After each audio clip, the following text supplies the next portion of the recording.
Hello, everybody. Welcome to another faith-free family moment. I hope you had a great weekend, and we had a great time yesterday celebrating time of worship. I trust we did. I'm taping this before Sunday, but I know God will meet us. And I know God will meet us in James too. As we go through this book, I want to be an encouragement to you. I know James, the book alone, is an encouragement, and hopefully I can just keep the rhythm of it as we walk through in these devotions.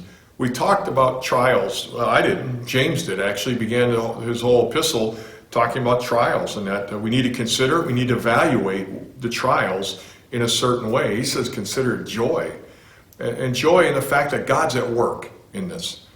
And he begins to lay out the reasons for the trials. There's reasons we have trials, James says. There's a process in mind.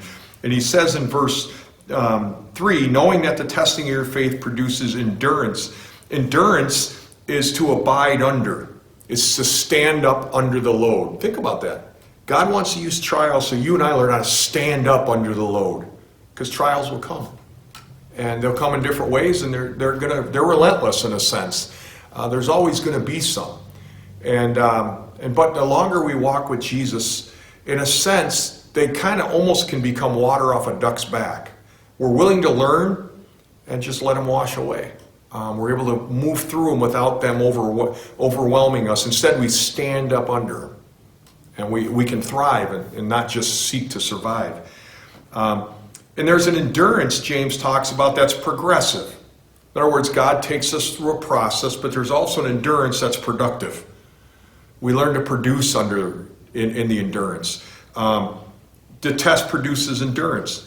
And verse 4 says, and let endurance have its perfect result, so you may be perfect and complete, lacking in nothing. You see, the test produces endurance, so maturity can come about. And we're complete, lacking nothing.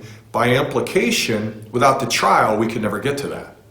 And so God uses a trial to mature us. And if you value comfort more than character, trials are going to upset you. But if you value Christ-likeness and character over comfort, then you're going to learn and grow through trials. The point is not how great the pressure is, it's really where it lies. It's not about us getting away from pressure or trials. It's about turning to Christ and finding in the Spirit all the resources we need.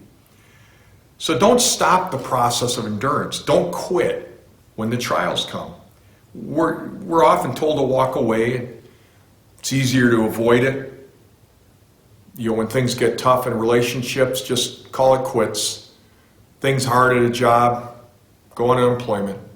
We're always told to find the easy way out. But James doesn't let us. He says, no, you're circumventing an avenue of growth. Don't do it. And so let's take James' advice in this case. There's also a way we need to respond to trials. The reason for trials is it produces endurance.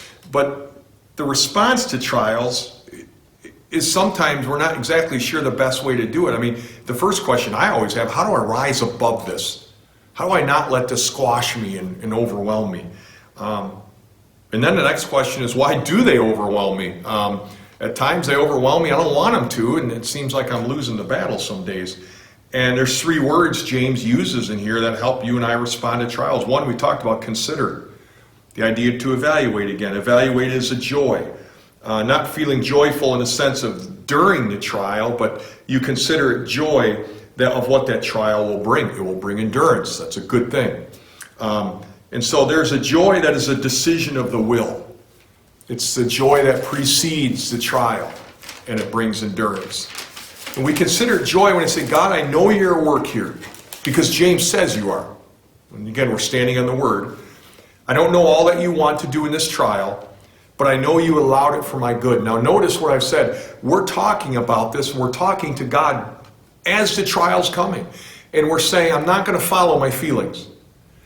James said there's a purpose for this. God, you said there's a purpose. I'm holding you to your word. I'm standing on it. That there's a purpose in this. And I'm not going to fall apart. I'm going to follow you in this. But then there's a second word, knowing. Knowing, verse 3, that the testing of your faith produces endurance. You can know at the time of a trial This is not an accident. The world, friends, counselors, they might not tell you that.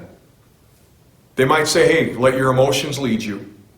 But refuse to let your emotions blur your focus. James tells these dispersed ones, know this. It'll help you through your trials. Know God's here. He'll never leave you nor forsake you. And you can stand and you can know that you know. And the third word is let. It's the opposite of stop. Let it go. Cooperate with God. Face it with a positive anticipation.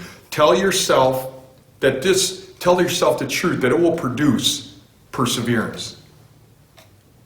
Tell yourself, cooperate with the trial. Again, and let endurance have its perfect result, verse 4, so that you may be perfect and complete, lacking nothing.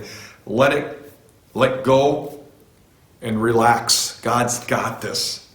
And I would add this verse from 1 Peter. Humble yourselves under the mighty hand of God, so that in due time he may exalt you. You know what that means? Don't fight it.